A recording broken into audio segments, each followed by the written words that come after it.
死者的肛温接近环境温度，尸斑指压褪色，死亡时间应该在10小时到12小时之间，也就是昨晚接近0点的时候。现场没有血迹，死者体表未发现明显的约束伤和抵抗伤，可以推测死者是在毫无防备的情况下突然遭到袭击。死者的颜面部淤血发干，口角有血，口鼻位置残留有喷状液体的痕迹。从成型状判断，应该是近距离喷射毒性液体导致死者死亡。已做提取交由痕检保存鉴定了，但是我闻到了轻微的杏仁味儿，怀疑是氰化物中毒。好了，我先走了。申科长，局里见啊，注意安全啊。他用的这些化妆品都很高档，首饰也不便宜啊。可是如果他要是这么有钱的话，为什么会住在这么普通的公寓啊？你赶快叫网监的同志去调查一下这个游戏涉及的渠道和人群。门上的手脚很简单，就是在正常锁下面加一把小锁。当门关上的时候，小锁自然从外面就锁上。难的是必须一环一环的破解关卡，才能找到最后打开门的钥匙。你们看视频，受害人回到房间，发现整个房间的摆设完全不同。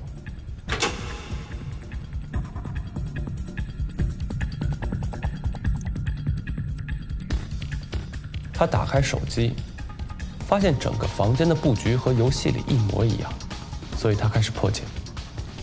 打开信封，发现自己进入真实的密室，然后他发现画中的右眼射出激光指向对面墙上的时钟。他来到时钟前，转动指针，在分针所指方向发现了藏在照片后面的钥匙。然后他打开抽屉，发现4个颜色不一样的盒子。按照歌词的提示，他打开了红色的，氰化钾喷出，致使他中毒身亡。死者李林还是个学生，前几天去参加学校组织的交换活动不在家，可能就是这段时间被人入侵，把现场布置成这个样子的。楼道里没有监控，所以没有任何线索。我简单的询问了一下死者在学校的情况，发现她的人际关系十分恶劣，因为自己长得漂亮，为了寻求刺激，专抢别人男朋友。班上的女同学都非常讨厌她，而且有人要扬言给她点颜色瞧瞧。这是一款非常火的游戏，如果通关附加章节，就会进入到现实世界的游戏房间。如果你要是不能破解，就会死在里面，而且是真实的死亡。模仿犯罪，密室杀人。穆教授，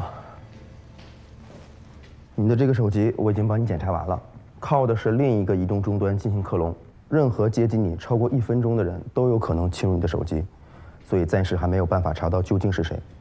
不过，黑进你手机的人都在你的程序里留了签名。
哎，对不起，对不起，佑哥，你干嘛呢？啊，帮我嗓治。帅哥救我！我被锁进真实世界的游戏房间了。哎，你别逗了，哪有什么真实的游戏房间？你是走火入魔了吗？真的有，我手机马上没电了，我在泰山路团结公寓的一个小房间里。小哥哥，我求你了，快来救救我！我醒来以后就在这个房间了，周围都用白布围着。周围有声音吗？你人呢？你没事吧？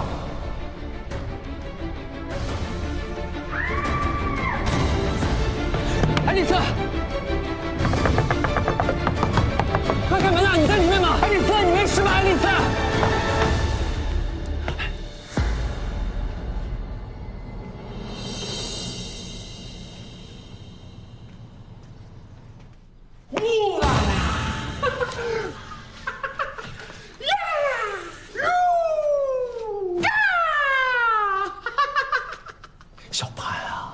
你这胆儿也太小了啊！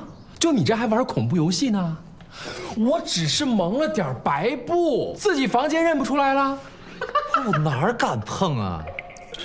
不是，万一有机关呢？不是张哥，你要玩，你能不能换个时候？我下午有考试，你又不是不知道。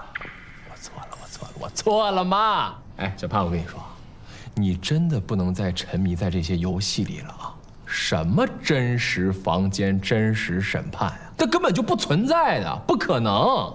网恋奔现，最危险。哎呀，哎，我说你这前女友照片准备留到什么时候啊？啊？不用你管。哟，脾气还挺大，切，你那什么破网名啊？爱丽丝，爱丽丝，哎，爱丽丝，啊，爱丽丝，你谁呀？龙少。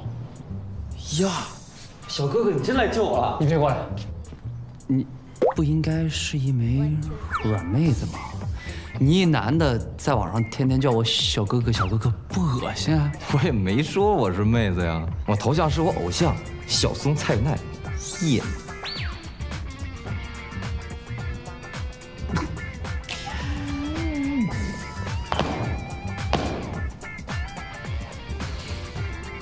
警察，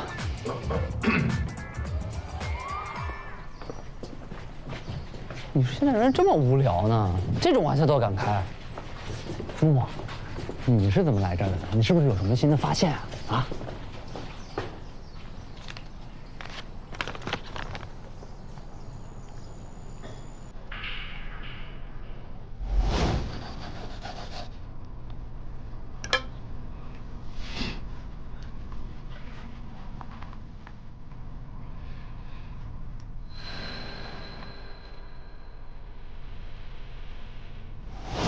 会当凌绝顶，一览众山小。望月写的是泰山，指的是泰山路；会当凌绝顶指的是最高层。泰山路除了团结公寓，其他都是平房。那也就是说，凶手在第一场杀人案中进行了第二场的预告。那这第二场怎么是恶作剧啊？你是不是得罪什么大神了呀？这个 M 也太厉害了，我刚给你安的防火墙，分分钟就被他破解了。而且他发的短信都是基于国外的基站，这个真的很难查的。我知道了。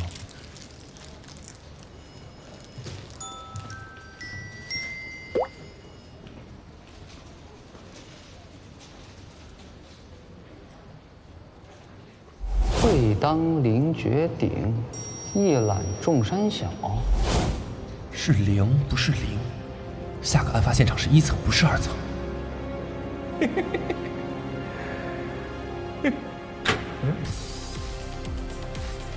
谁？嗯？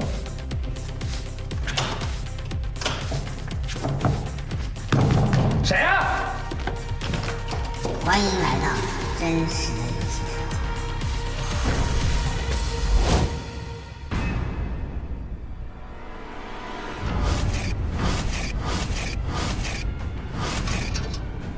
微型摄像头，不会又是直播吧？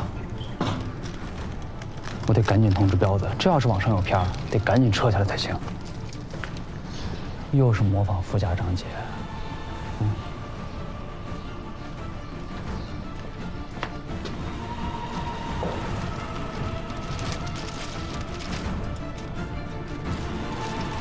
死者舌骨折断，颈部有磨损的痕迹，应该是挣扎的时候留下来的。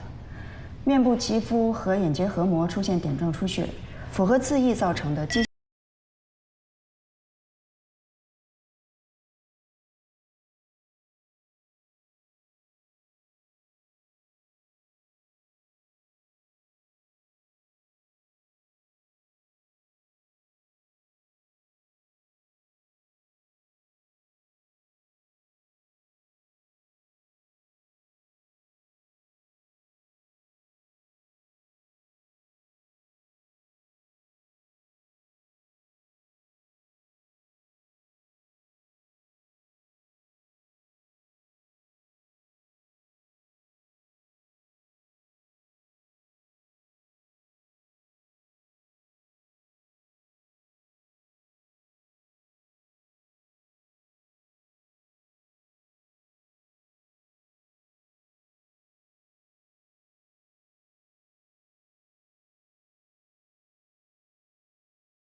张继仁到底发现了什么？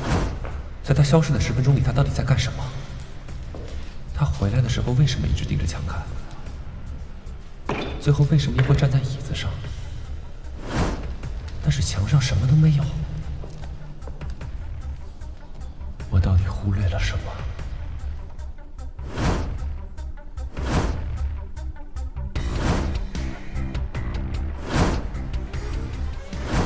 吹风机拽我不是干的墙，而是把墙吹干。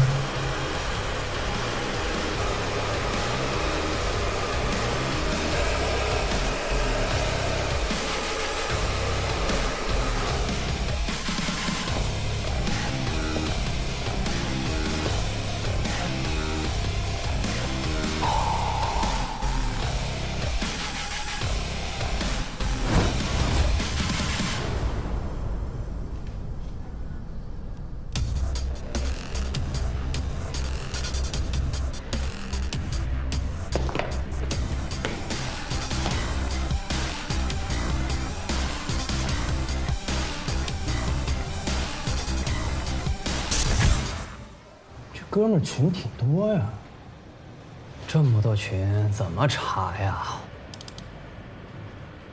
这不是李林吗？你们看，李林好像在给张继仁介绍女学生办卡，从中间抽取提成啊。这2个人的关系肯定不那么简单。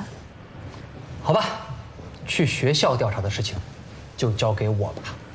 我最善于跟人民群众打成一片。请问张继仁，你认不认识？你们什么关系？别跟我提那2人，提起来我就来气。李林，我都不想提那个贱人。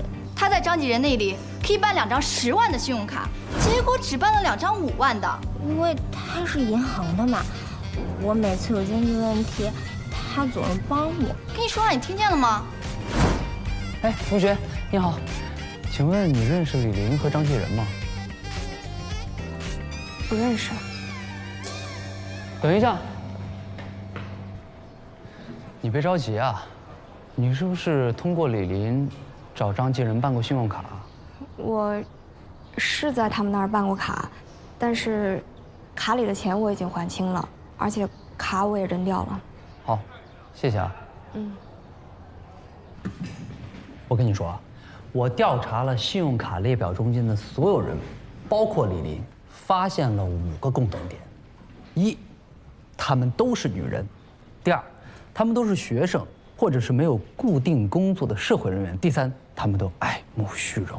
虚荣？80%的姑娘用的都是一水的名牌包跟名牌化妆品。他们没有固定收入，哪来的钱买这些名牌啊？这就是第4个共同点。他们手持的信用卡额度都非常高，5万到15万不等。他们没有还款能力，还用额度那么高的信用卡啊？第5点呢？第5个共同点就是，在结束聊天之后，他们都加了我的微信号。处理一个叫周琪琪的姑娘，我觉得她的气质与众不同啊。别做梦了，办这种卡的人你养不起。这怎么回事啊？张继仁把他的信用卡副卡给大学生们用，从中收取高额的利息和办卡费。高利贷啊？而且我还查到，每个月从其他账户打给张继仁的钱，远远超过了信用卡本身的还款额度。这些大学生没有赚钱的能力，怎么还啊？沈队，沈队，案子查得怎么样？目前还在排查张继仁和李林的共同关系。越早的查出真相，就越早降低影响，就越早的打消人民群众的恐慌情绪。我们身为警察，就是要以人民群众的安危为重。是。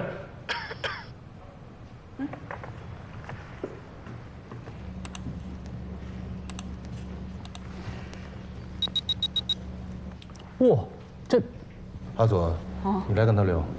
好。不是沈队，这个有什么需要帮助的？办卡呀，照片已经传过了，你没有收到吗？想办多少钱呢？咦，不是报名费1张照片，卡的额度是3万吗？沈队，这是裸贷。裸贷？裸贷不是2队在跟吗？是不是就是那种还不上利息就用不雅照或者是不雅视频，甚至是特殊服务来回报的？这个案子怎么回事？怎么还扯上裸贷了？沈队，这好像是一条新线索。跟下去查，彻底把这些歪风邪气、乌七八糟的东西查出来，查清楚。是。找我来干嘛？又有什么新发现呀？我忽然想到，做裸贷的人一定把各种片儿放在电脑或者是移动硬盘里。电脑我看过了，里面什么都没有。那也就是说，他为了防止别人复仇，把移动硬盘藏在了某一个角落。那等你找到硬盘，就算你立头功啊！你等着。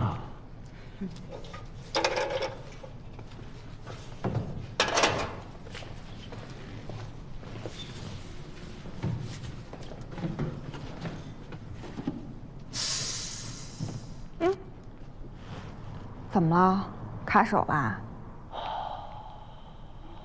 哎，晶晶，可以啊，小柚子。这些女孩都怎么想的呀？谁知道啊？这都在这儿了吗？少了一个。谁？周琪琪。男人的直觉是不是挺准的啊？上次我就跟你说了，他不对。那天你在哪儿？在干嘛？那天我在帮小朋友做钢琴家教培训，家长们都可以证明。一整天吗？一整天。除了张继仁以外，还有谁知道你做裸贷的事儿吗？没有了。你好好想想，没什么值得怀疑的人吗？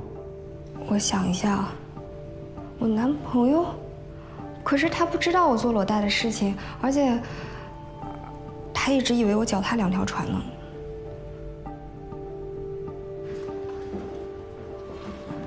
这个案子太奇怪了，所有的人都有不在场的证明，这时间就跟算好的一样。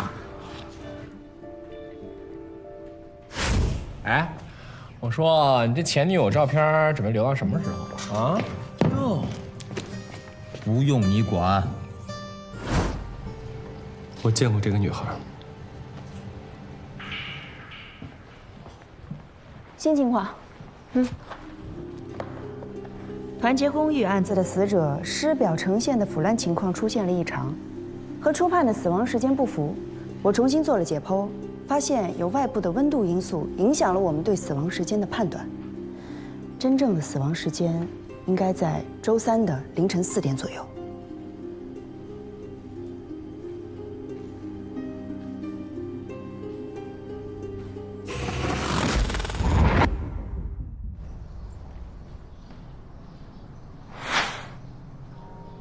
时间是算好的。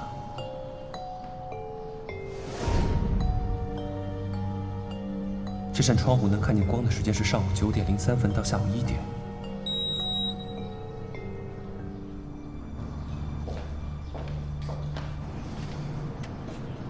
上午9点到下午1点，4个小时。温度。您好，我想问一下，前天早上有没有什么异常的事情发生？前天早上没得呀。哦，想起来了，前天早上我搞卫生的时候，看到走廊里面有一堆的建筑材料，有木头块啥子的，我以为是哪家在装修，我就给东西走了。是在哪家门口106门口，就在那边。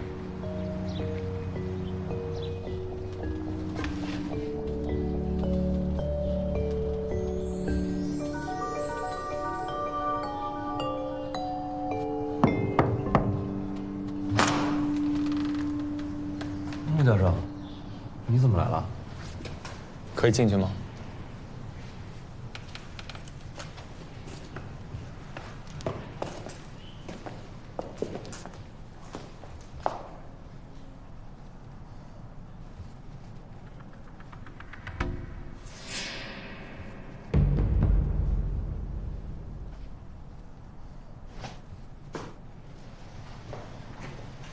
你一直没忘记你前女友吧？嗨，谁还没有个前女友啊？我跟她分手的时候是有点小遗憾，不过时间过去那么久了，早忘了。我见过她。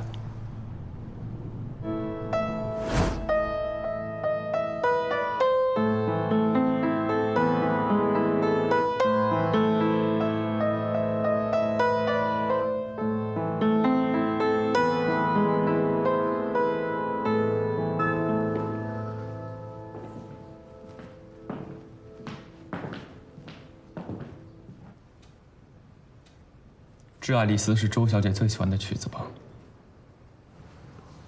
我们应该不认识吧？潘明的网名就叫葬爱爱丽丝。你到底来干什么的？他一直没有忘记你。一切都过去了。那只是你以为过去了，但对于潘云来说，这件事情永远不会过去。他一直认为你甩了他是因为张继仁。你别给我提那个恶心的男人。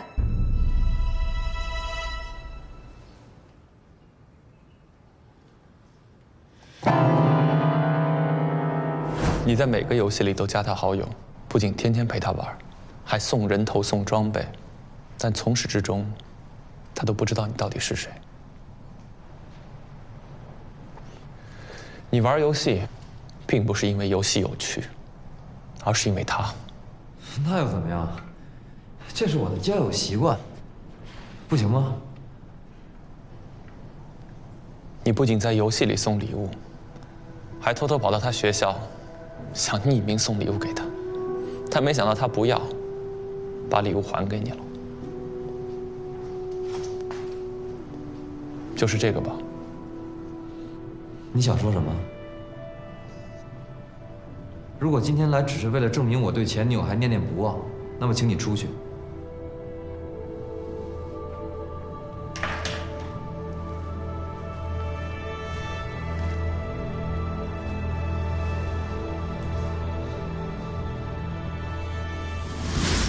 你张哥我啊，睡过那个女人啊，绕地球一圈儿都数不过来。看，啊，看看，全是，看到没有？还有编号，看，看你，哎呀，你看看，你自己翻一翻，自己翻一翻。嗯。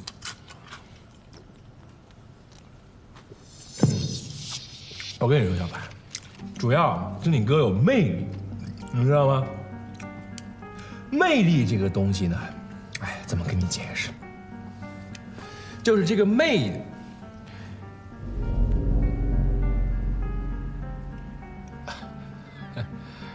看到他了，哎，干什么？看到不就看到了吗？这不前任吗？你前任跟你还有关系啊？我跟你说，小白，他跟别的女的都一个样，他也要钱，啊！有一次，那个李玲介绍他认识，说他想借钱。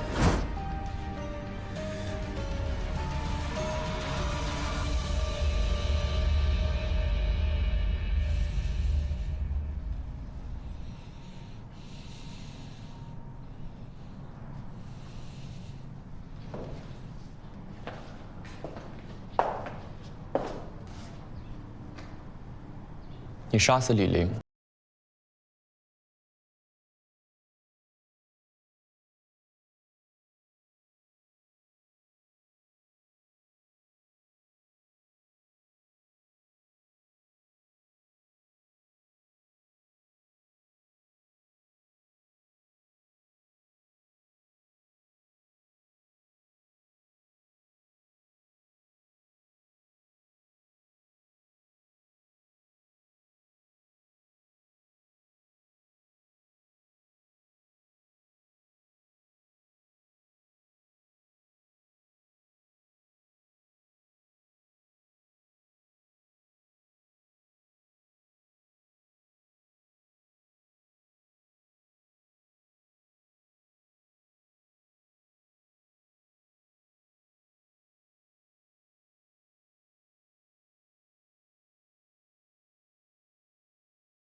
如果每个人都有时间证明，那就代表时间本身出了问题。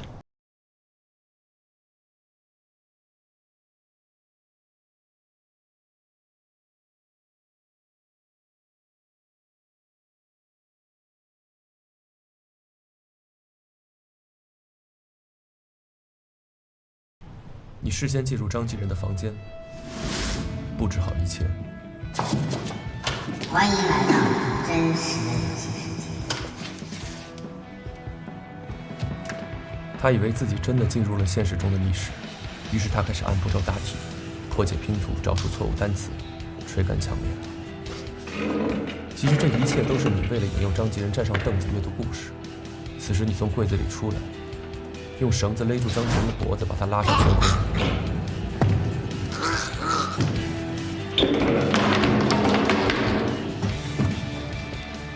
等张继仁断气之后，你将他挂在顶上。当你把这一切都做完，把镜子的位置调整好，收拾现场，关掉直播的电脑，拉开窗帘，静静地等待黎明的到来。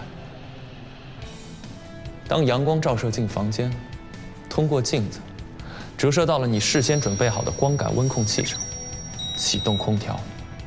你就是利用温度的变化改变了尸体特征，令警方误判了受害时间。你在搞笑吧？他明明是死在真实的游戏房间，当时我要是在场，我是怎么出去的？其实从一开始，张继仁的房间就没有上锁。你故意拿一堆建筑垃圾放在他家门口，他回到家，以为是邻居在装修，也没在意。而你用鱼线拴上一根木头，躲在他的衣柜里，利用鱼线让木头顶住大门，造成了门从外面被锁上的假象。那木头呢？我又是怎么移动那些堵住门的木头呢？不用你移，你知道，每天早上都会有人来收掉楼道里的垃圾。你需要做的，只不过是剪断鱼线，等人把垃圾收走，就可以堂而皇之地离开房间。你说的这些都只是你的推测，证据呢？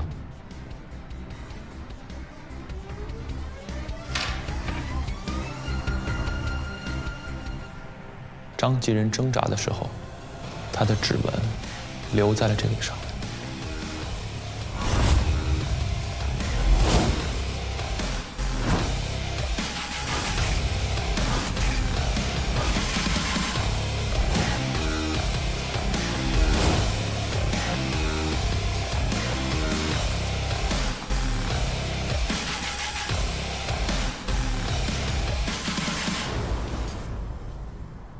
既然你已经发现了，我就只能坦白。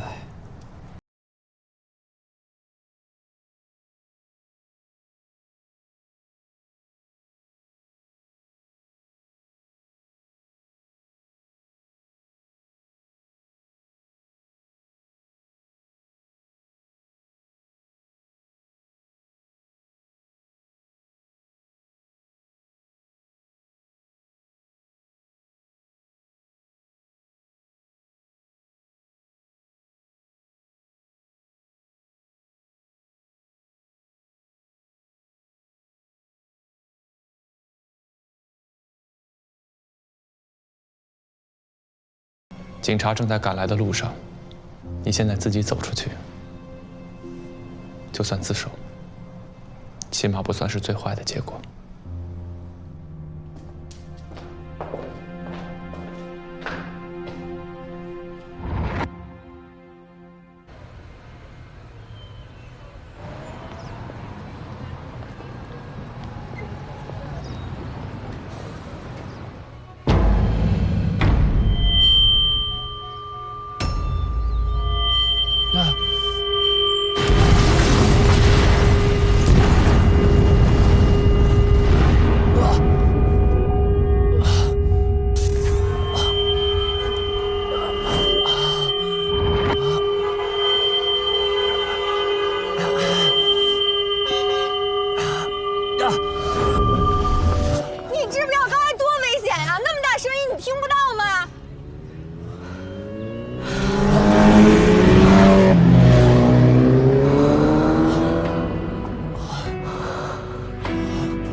听见你了。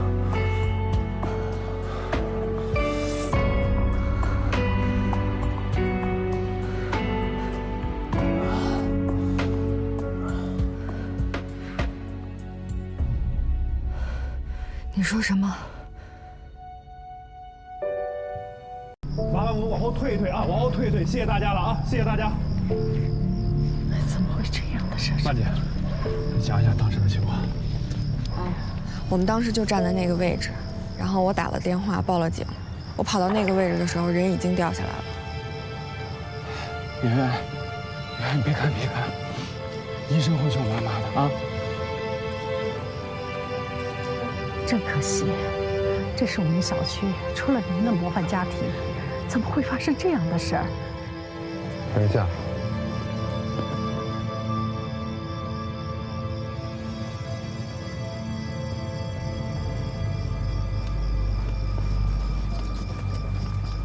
现场什么情况？现场来看，死者体表的创伤符合高楼之下的特征，从死者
孟教授，你下课啦？如果又是无聊案子的话，就不必跟我说了。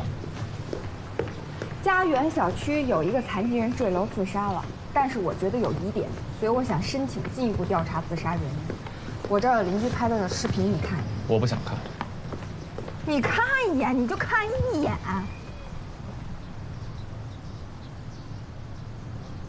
从视频上看就是自杀。好，二队的判断也是自杀。但我在楼下碰到了快递小哥，他手里拿了好几件死者的快递，都是前1、2天买的。昨天还在买，今天就自杀了，你不觉得这很奇怪吗？一点儿也不奇怪。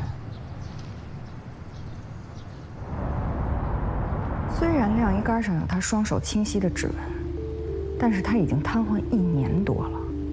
正常人做引体向上都很困难，他是怎么做到的呀？左哥。虽然你的这个质疑很合理，但是这个死者恰好是个例外，他的确是可以做到自己爬到栏杆上。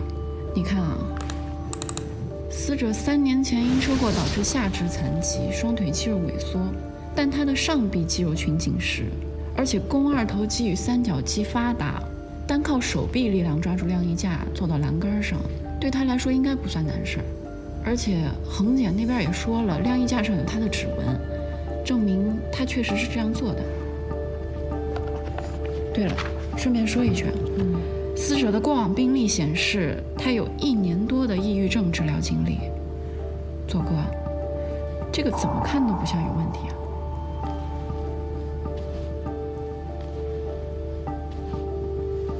没有问题吗？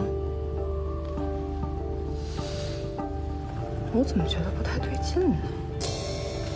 辛苦了。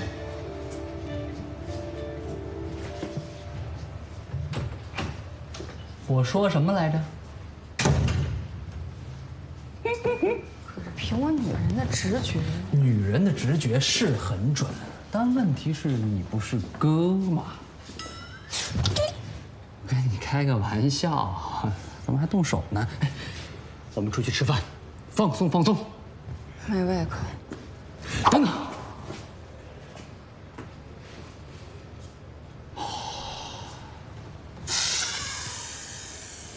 我请。哎，你太先生了！哎，梧桐美食广场到了，下车的乘客请从后门下车。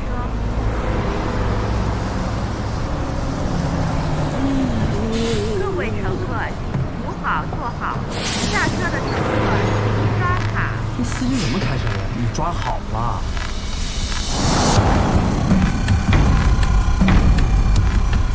我知道了。你知道什么？段丽丽不是自杀。走，回局。稍等一下。这就知道了。你看，看什么？晾衣杆上只有8个手指的指纹，但是没有虎口位置的掌纹。如果段丽丽要是抓住晾衣杆来借力的话，那虎口的掌纹一定会印在上面。所以，段丽丽根本就不是自己爬到栏杆上的。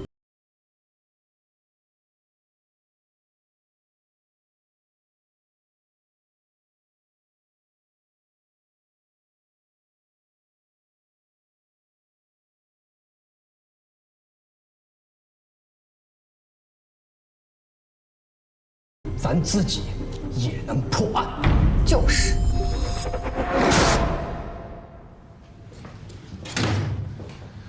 这大周末的，还辛苦你们跑一趟，我给你们倒茶。哦，不用忙了，谢谢。我们就是过来看看，看看有没有什么难处需要帮忙的。阿姨，您别太伤心了，节哀顺变，别伤了身子。你说这孩子，啊，他为什么就想不开呢？让圆圆以后可怎么办？妈，你也别太难过，进屋休息一会儿。阿姨，请您留步。我们想问一下，当时段丽丽坠楼的时候，您在哪里啊？你这，你是在怀疑我吗？啊不，阿姨，我们不是那个意思，您别误会，我们就是例行公事的问问，还希望您能够配合我们。那天晚上我跟老姐妹们跳舞去了。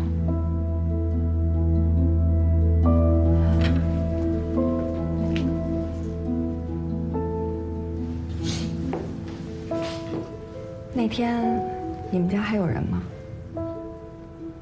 那天晚上，圆圆去她同学家写作业了，家里边就剩我跟丽丽2个人。后来这衣服被风吹到楼下去了，她让我下去捡，结果就……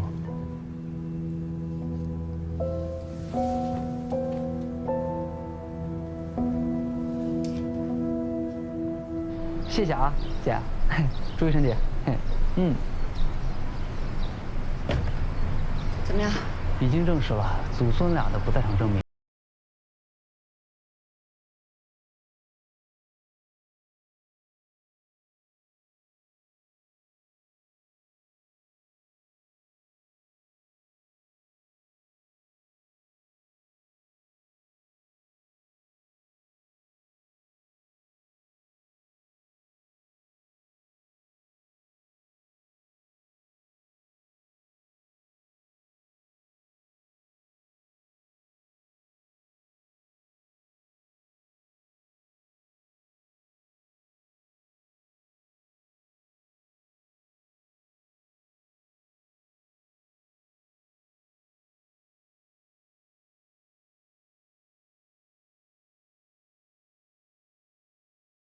是8楼，真要一失足，可就千古恨了。楼体外部确实有陌生人的指纹和脚步痕迹。凶手不可能从1层爬上去，但是有可能横向的从同一楼层越过去。啊，简单的推理而已，跟某教授学的。哎，我打听到了，说同楼层的住户里还真就有段丽丽的死对头。谁呀？据我少女天团的独家情报，段丽丽跟隔壁女邻居结过大仇。3个月前，那女的在家偷情，老公回来了，她就让情夫躲在阳台上，正好碰见了段丽丽。段丽丽还以为是小偷呢，嚷着人要报警，这事儿就被曝光了。2口子也离婚了，这仇呢也算是结下了。那女的扬言要搞死段丽丽。看我说什么来着，陆教授？女人的直觉是很准的。别把偶然性当必然性。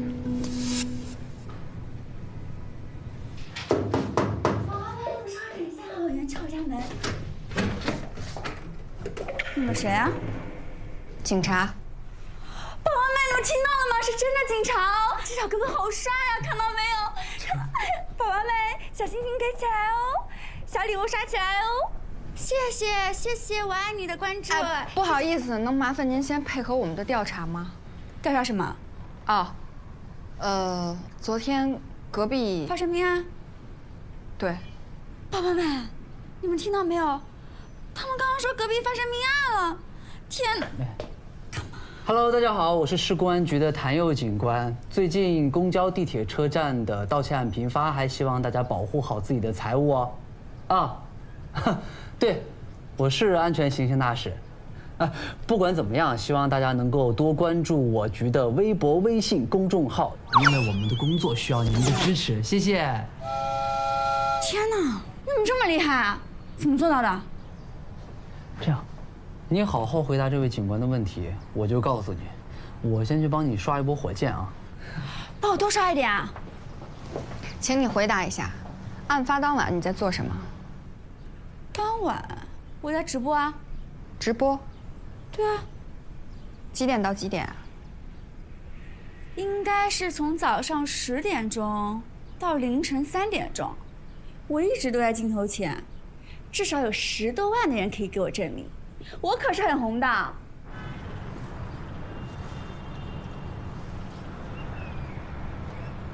昨天下午有人从你家的阳台翻入了隔壁家的阳台。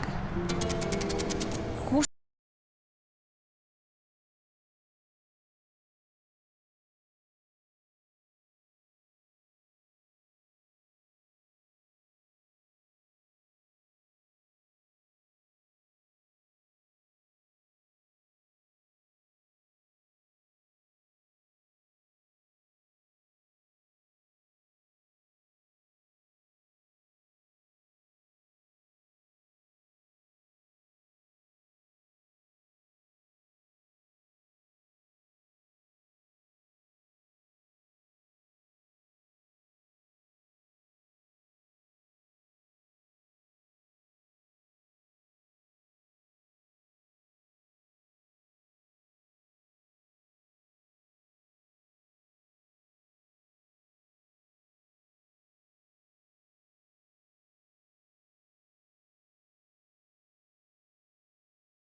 左哥，我查了那个男人的不在场证明，没问题。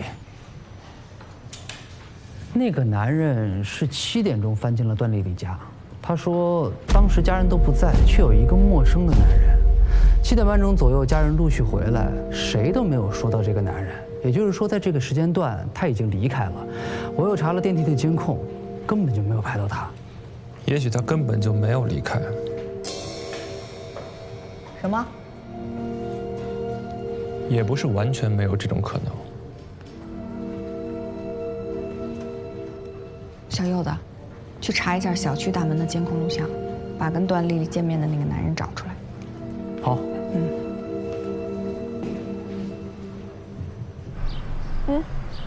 来了。许国良先生吗？有什么事吗？ 我们想就段丽丽的案子跟你了解一些情况。据我们了解，你跟段丽丽是大学同学，而且曾经是情侣关系，对吧？是，但那是好久以前的事了。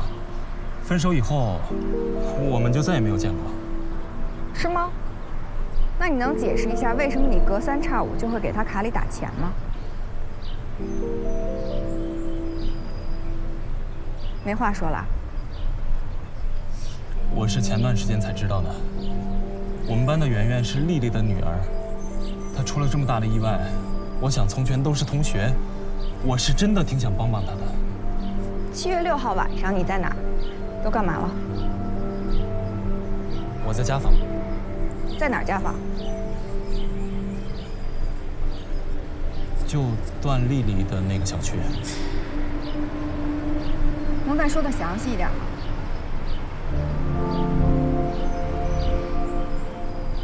如果你不介意的话，可以跟我们到队里去坐一坐。段丽丽家。后来呢？坐了10分钟之后我就走了，然后到街上逛了一逛就回家了。徐老师，恐怕你还是要跟我们到队里去了。凭什么？因为你说谎了。这是家园小区的监控录像，当天晚上8点半，也就是段丽丽出事了以后，你才从他们家的小区离开。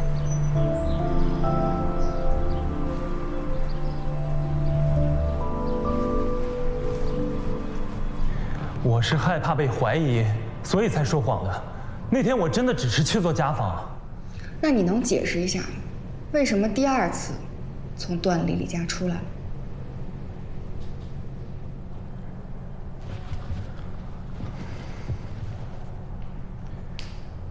其实我是有点担心这个孩子，才折回去的。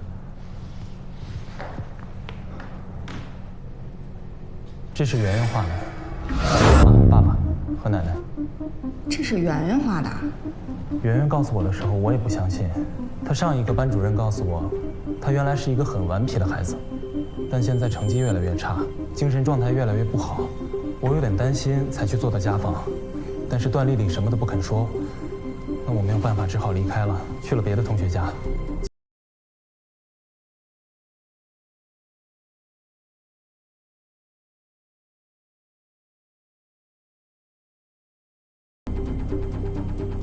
段丽丽跳楼了。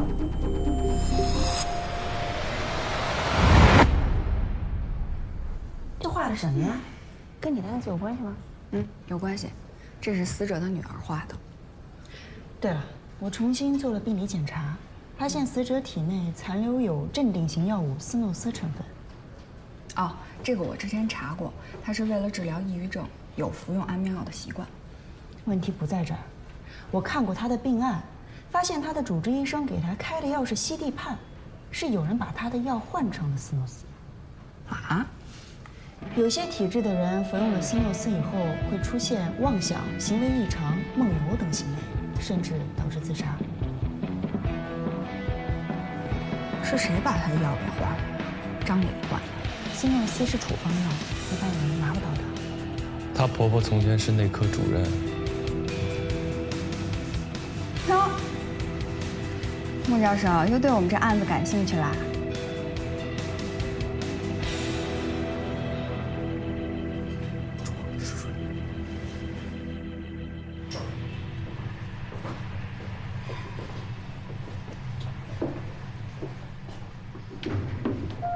你们又来干什么？还嫌我们家不够乱吗？阿姨，这次要麻烦您配合我们的调查了。我们警方已经掌握了一些信息，所以请您主动的配合我。什么意思？我们在段丽丽的体内检测到了斯诺斯的成分。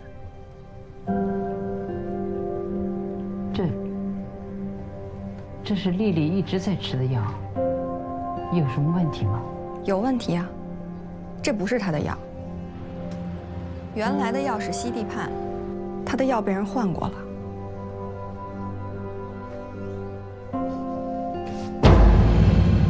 那个警察同志，我妈年纪太大了，有什么事儿你们跟我说。阿姨，您应该很清楚斯诺斯服用过量意味着什么吧？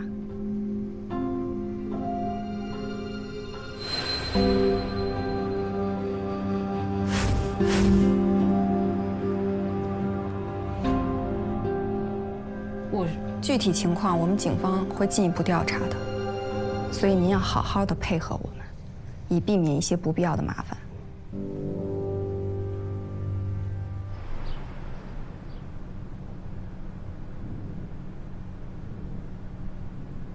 怎么样？已经好几个小时了，油盐不进啊。给他看圆圆的画。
没有一次有致幻的症状。记录很细致，也很专业，对应的剂量和反应也是合理的。我倾向于他没有说谎。我倾向于你的倾向。所以他的确不是导致段丽丽自杀的凶手，至少不是因为斯诺斯。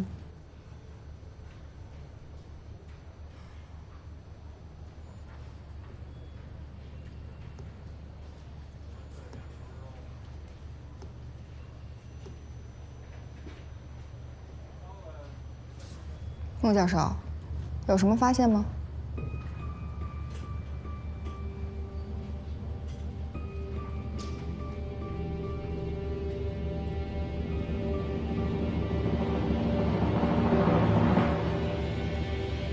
这是什么呀？刀片儿，还是镜子呀？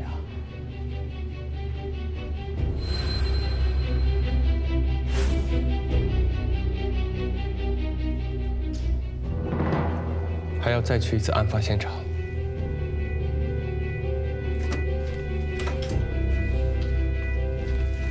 是谁啊？警察。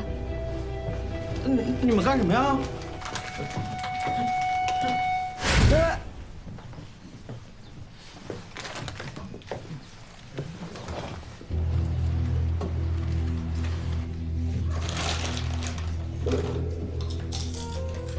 段丽丽跳楼那天，你看到什么了？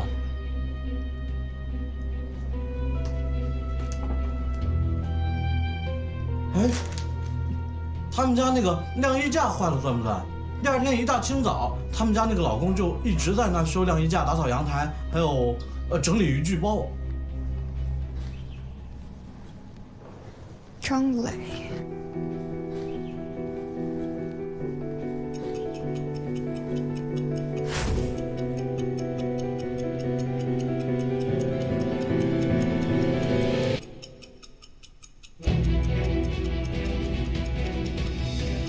张磊为什么要整理他的渔具包？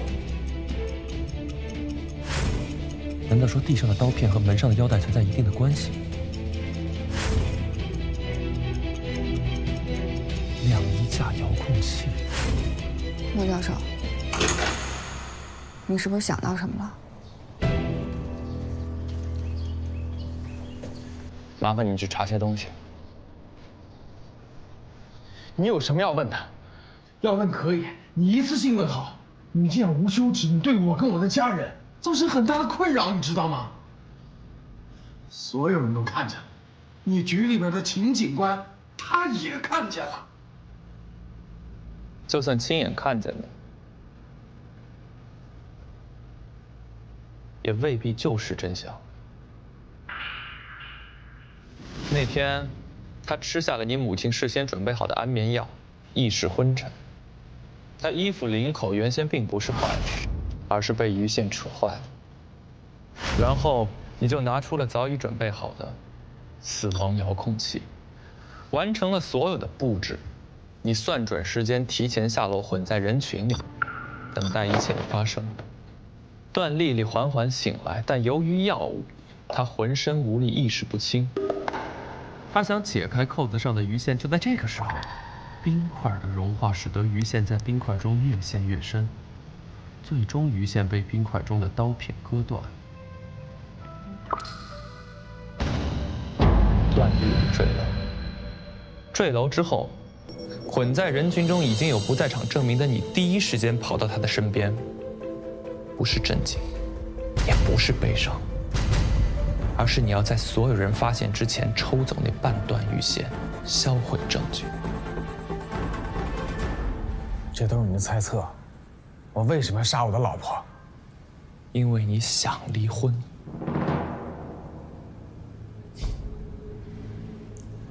段丽丽遭遇意外，半身瘫痪，这导致她整个人性情大变。从她拍照片的姿势来看，在潜意识里，她应该是一个控制欲很强的人。她的转变，使得原本美好幸福的生活对你来说，突然之间变成了一种折磨。你想离婚，但你离不了。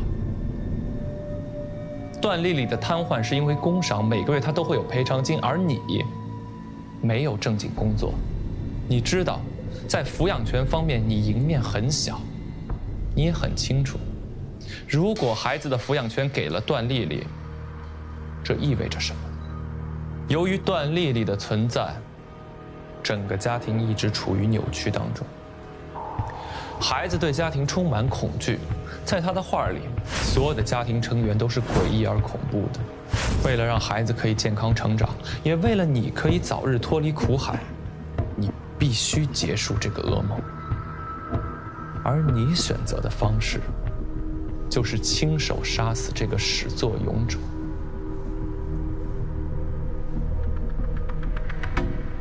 对，你说的都对。可是，你有证据吗？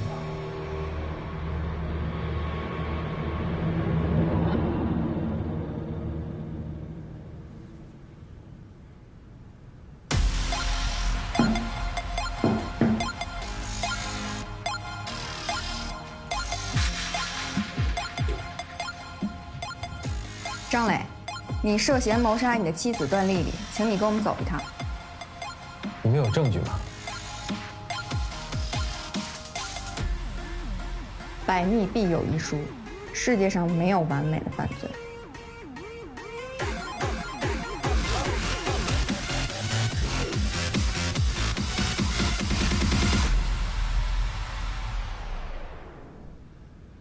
穆教授，有个问题我想请教一下：门是反锁的，而且是用死者的衣带系住的。如果是张磊打的结，那他又是怎么出来的呢？答案就在这个遥控器上。这条衣带跟段丽丽那条差不多。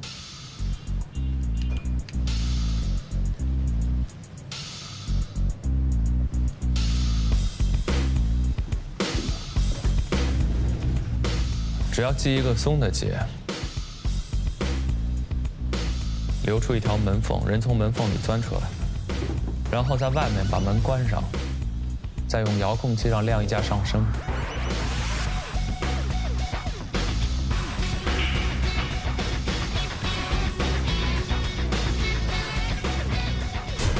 结就自然系起来。哦，我明白了。穆教授厉害啊，真有你的。能不捧臭脚了吗？你真香。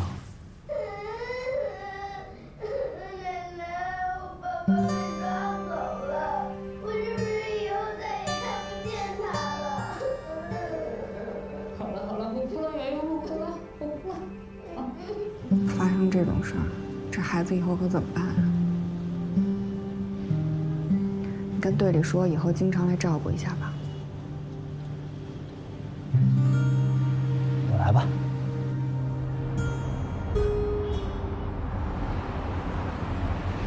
穆教授，你那个安全专家是什么意思啊？字面上的意思。我是说具体是干什么的？远距离指纹扫描、图像射频转换、耳部扫描识别、气味线索探测、障碍穿透型远程感知系统，听得懂吗？简单的说就是生物识别技术。好像很高级的样子。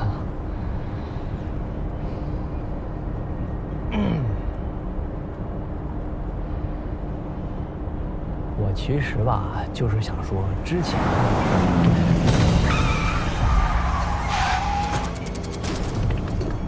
干嘛呢？这车有病啊！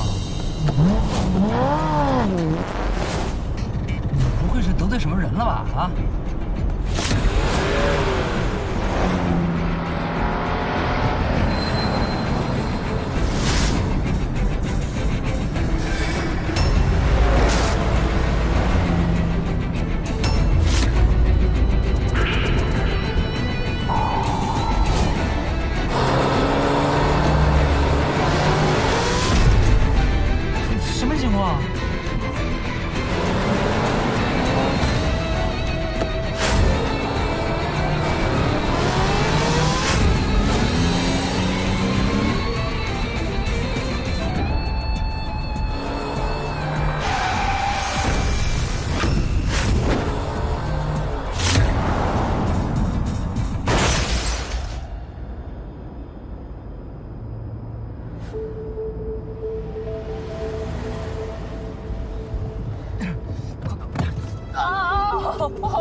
我腿断了啊！我的腿，哎，人呢？怎么走了？丢下了我一个人，无情的人呐！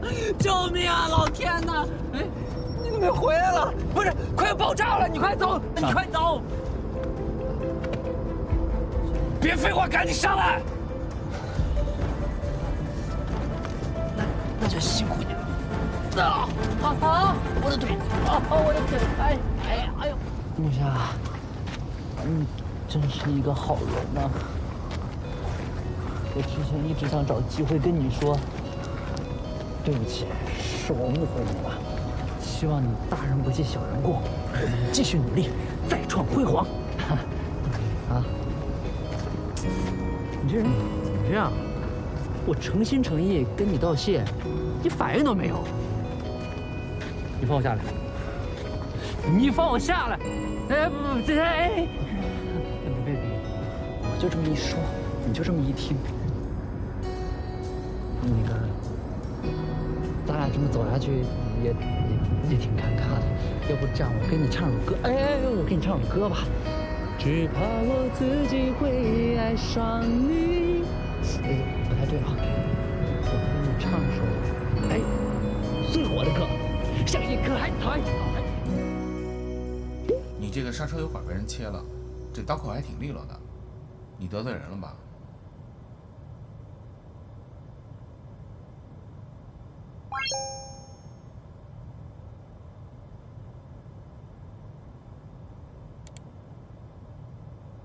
见面礼还满意吗？那么，给个 stars。